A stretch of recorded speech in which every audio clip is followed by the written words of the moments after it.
जय श्री राम। बाबा सीताराम जी महाराज की असीम अनुकंपा से आज हम फिर से आपके सामने प्रस्तुत हुए हैं कन्या राशि के जातकों का राशिफल लेके, जिसके स्वामी बुध हैं। सर्वप्रथम हम अपने गुरु जी की वंदना करते हैं।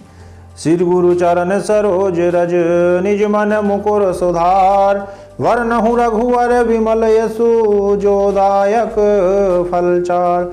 बुद्धिहीन तनु जानिके सुमिरो पवन कुमार, बल बुद्धि विद्या देहु मोहे हरहु कलेशु विकार। चलती चाकी देख कर दिया कबीरा रोय, दो पाटन के बीच में साबुत बचा न कोय। और चाकी चाकी सब कहें कीला कहे न कोय, और जो कीला से लिपट गयो बाल न बांका होय। सब पृथ्वी कागज करूं लेखन सब बन राय, सात समुद्र मसी करूं गुरु गुण लिखा न जाए। ज्ञान मूलम गुरु मूर्ति पूजा मूलम गुरु पदम, मंत्र मूलम गुरु वाक्यम तस्मै श्री गुरुवे नमः। सरस्वती महाभागे वरदे काम रूपिणी, विश्वरूपे विशालक्षी देविद्या परमेश्वरी। कराग्रे वस्ते लक्ष्मी कर मध्य सरस्वती, कर मूले तु गोविंदम प्रभाते कर दर्शनम। सीमेंट से भी एक सीख मिलती है, जोड़े रखने के लिए नर्म होना जरूरी है एवं जोड़े रखने के लिए सख्त होना जरूरी है। आज आपके लिए हम सीख देते हैं कि नारी का सम्मान करो। घर में स्त्री सबका मन रखती है, लेकिन सब भूल जाते हैं कि स्त्री भी एक मन रखती है। राम नाम हृदय बीच राखो, जब जागो तब लिया करो। राम नाम मिश्री से मीठो, भर भर प्यालो पिया करो। इंसान कर्म में मनमानी तो कर सकता है, लेकिन फल भोगने में नहीं। एक बार भगवान बुद्ध के पास एक व्यक्ति आया, उनसे घृणा करता था। वह उन पर क्रोधित होकर गालियां देने लगा। भगवान बुद्ध बड़े ही शांत स्वभाव से उसकी गालियां सुनते रहे। उन्होंने कुछ भी नहीं कहा। जब वह व्यक्ति गालियां देते देते थककर शांत हो गया, तो भगवान बुद्ध ने उससे पूछा, क्या तुम्हारे घर पर कोई अतिथि आता है? उस व्यक्ति ने जवाब दिया, हाँ बहुत सारे आते हैं। यह सुनकर बुद्ध ने कहा, तो तुम उनका सत्कार भी करते होगे? खीज में उस व्यक्ति ने उत्तर दिया, हाँ क्यों नहीं, उन्हें भोजन कराता हूँ और सम्मान भी देता हूँ। बुद्ध ने कहा, यदि तुम अतिथि को कोई वस्तु खाने को दो और वह न खाए, तो वह वस्तु कहाँ रहेगी, वो वस्तु कहाँ जाएगी? इस बार उसने उत्तर दिया, अतिथि द्वारा ग्रहण न की जाने वाली वस्तु मेरे ही पास रहेगी। यह सुनकर भगवान बुद्ध बड़े ही गंभीर मुद्रा में उसे समझाते हुए बोले, वत्स, तुमने मुझे जो गालियाँ दी हैं उन्हें मैं स्वीकार नहीं करता, अतः तुम्हारे पास ही लौट जाएंगी। ये सुनते ही उस व्यक्ति का सिर लज्जा से झुक गया। उसने भविष्य में किसी के साथ दुर्व्यवहार न करने का संकल्प लिया। न जाने कितने ही कर्म इंसान के ऐसे होते हैं जो स्वतः ही उसको सीख दे जाते हैं। इंसान बहुत सारे कर्मों के साथ, बहुत सारी ठोकरों के बाद कुछ चीज़ें सीखता है, तो कुछ अनुभवी व्यक्तित्व के साथ सीख जाता है। कहा जाता है कि जो व्यक्ति के अनुभवों से सीखा जाता है, वो जीवन में किसी से भी नहीं सीखा जाता। आज हम बात करेंगे कन्या राशि के बारे में। कन्या राशि के स्वामी बुध हैं। यह वर्ष कन्या राशि के लिए उनके कार्य क्षेत्र में आर्थिक दृष्टि से सामान्य रहने वाला है। जहाँ साल की शुरुआत आपके लिए बहुत अच्छी रहेगी, वहीं साल के मध्य में आपको थोड़ा सा सावधान सचेत रहने की ज़रूरत है, क्योंकि धन कमाने के लिए कोई छोटा मार्ग ना अपनाएं, जिसके कारण धन हानि के योग बन रहे हैं, अर्थात शॉर्टकट ना लें। इस वर्ष कारोबार रोजगार में आपको अच्छी सफलताएं मिल सकती हैं। नई नई योजनाएं बनाएंगे, नए नए कार्य आपके हाथ में आ सकते हैं। और यदि आप व्यापार करते हैं तो आपके लिए ये समय बहुत अच्छा है। किसी सहयोगी के साथ साझे में काम करने से व्यापार में नुकसान हो सकता है, और इस राशि के जातकों के लिए साल का प्रारंभ व अंत सबसे बेहतर रहेगा। जो मध्य का बीच का समय है वो थोड़ा सा निम्न रह सकता है, क्योंकि 23 मई से शनि वक्री होंगे जो 11 अक्टूबर तक वक्री रहेंगे। और शनि के वक्री होने से कर्म फल तो मिलेगा, लेकिन शनि को बलवान करना बहुत जरूरी है। शनि को प्रबल करने के लिए शनि का जाप करना है। जो शनि मंत्र से हमें जाप करना है वो है ओम प्राम प्रीम प्रोम से शनये नमः।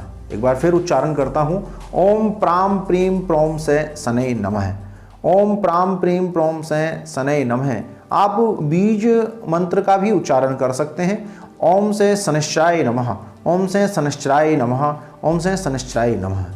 इस राशि के जातकों के लिए थोड़ा सा दिशा निर्देश है कि किसी भी लालच में ना आए, किसी भी प्रलोभन में ना आए, अन्यथा आपको जनजीवन में निराशा हाथ लगेगी। एवं किसी भी प्रकार के लेन देन व आर्थिक व्यवहार में बहुत ही स्पष्टता रखें, अर्थात सभी का लेखा जोखा संभाल कर रखें। एवं किसी भी विषय पर तनाव न रखें। कोई ऐसा विषय भी है जिसमें तनाव दिखता है, उसको बड़े ही शालीनता से और सजगता से आप निपटाएं। और कार्य व व्यवसाय में, चाहे आप रोजगार करते हैं, चाहे कोई व्यापार करते हैं, उसमें कोई इस बार आमदनी थोड़ी कम दिख रही है। एक विशेष ध्यान रखें, यदि आप व्यापार में ब्याज का ऋण संबंधी कार्य करते हैं तो आपकी रकम थोड़ी रुक सकती है। और सहयोगी या जो आपके गणमान्य अधिकारी हैं उनसे आपकी विरोधाभास की स्थिति बन सकती है। इसलिए शांत रहें, शांत चित्त से निर्णय लेकर कार्य करें। आपको उपाय बताते हैं। गुरुवार का व्रत रखें। भगवान विष्णु और देवर्षि नारद के बीच की एक जिज्ञासा हम आपको साझा करते हैं। एक बार देवर्षि नारद के मन में यह जानने की जिज्ञासा हुई कि सृष्टि में सबसे बड़ा कौन है। अपनी इस जिज्ञासा को लेकर वे बैकुंठ में भगवान कमलापति भगवान विष्णु जी के पास पहुंचे और अपना मनोभाव व्यक्त किया। भगवान विष्णु ने कहा, नारद, सबसे बड़ी तो पृथ्वी ही दिखती है, पर वह समुद्र से घिरी है, अतः वह बड़ी नहीं है। और समुद्र को भी बड़ा नहीं कहा जा सकता, क्योंकि उसे अगस्त मुनि पी गए थे। इससे तो अगस्त मुनि सबसे बड़े हुए, परंतु अनंत आकाश के एक नन्हे से भाग में वो जुगनू की तरह चमक रहे हैं, इसलिए वो भी बड़े नहीं हैं। आकाश को यदि बड़ा कहा जाए तो उसे भी मैंने भगवान वामन स्वरूप में एक पग में नाप लिया था, अतः वह भी सबके सामने नगण्य है। इस दृष्टि से मैं श्री विष्णु ही बड़ा हुआ, तथापि मैं सबसे बड़ा नहीं हूँ, क्योंकि तुम्हारे हृदय के अंगुष्ठ मात्र स्थल में मैं सदा स्थिर रहता हूँ। मतलब भगवान विष्णु जी ने नारद जी से कहा कि तुम्हारे एक छोटे से अंगूठे के भाग जैसे आपके हृदय में मैं स्थिर रहता हूँ, इसलिए तुम ही सबसे बड़े हुए। वस्तुतः भक्त के हृदय में भगवान बसते हैं, इसलिए भक्त ही सबसे महान होता है। कहा जाता है कि आप सामने वाले को सम्मान देते रहोगे, उसको अपने हृदय में वास करोगे, सकारात्मक रहोगे, तो जीवन में प्रगति के पथ पर नित्य नवीन खोज के साथ आप आगे बढ़ते रहोगे। अभी हम बात करते हैं इस राशि के जातकों के लिए। सिरहाने नीचे सौंप रखें और लोहे का छल्ला मध्यमा उंगली में धारण करें। मध्यमा उंगली यदि जानकारी नहीं है, वैसे तो सभी भक्तजन बताते हैं कि हमारे परमपिता परमात्मा ने हम लोगों को अपने हाथों के अंदर 10 उंगलियां प्रदान की हैं, जिसको हम संस्कृत में अंगुष्ठाभ्याम नमः, तर्जनीभ्याम नमः, मध्यमाभ्याम नमः, अनामिकाभ्याम नमः, कनिष्ठकाभ्याम नमः, अर्थात मध्यमाभ्याम नमः। ये मध्य की उंगली के अंदर लोहे का छल्ला धारण करें एवं चांदी का एक चौकोर टुकड़ा पर्स में रखें। आप नग भी धारण कर सकते हैं। पन्ना धारण करने से आपको बहुत ही फायदा मिलेगा। पिछली राशि में हम लोगों ने 3 प्रकार के दानों के बारे में बताया था, सात्विकी, राजसी और तामसी। इस बार हम तामसी दान के बारे में बता रहे हैं। बेवक्त हो, बिना शुद्ध हो और अशुद्ध स्थान हो, मैला भोजन दुर्वचन, कह तामसी यह दान हो। दान देते वक्त बिना वक्त जो दान दिया जाता है, जिसमें शुद्धता नहीं है, दान देने का स्थान भी शुद्ध नहीं है और भोजन का जो स्थान है वो भी मैला है और दुर्वचन कहे जा रहे हों, ऐसे समय में दिया जाने वाला दान तामसी दान कहलाता है। यदि आपको हमारी ये वीडियो पसंद आई हो तो हमारा चैनल आप बेल आइकॉन का बटन दबाकर लाइक करें।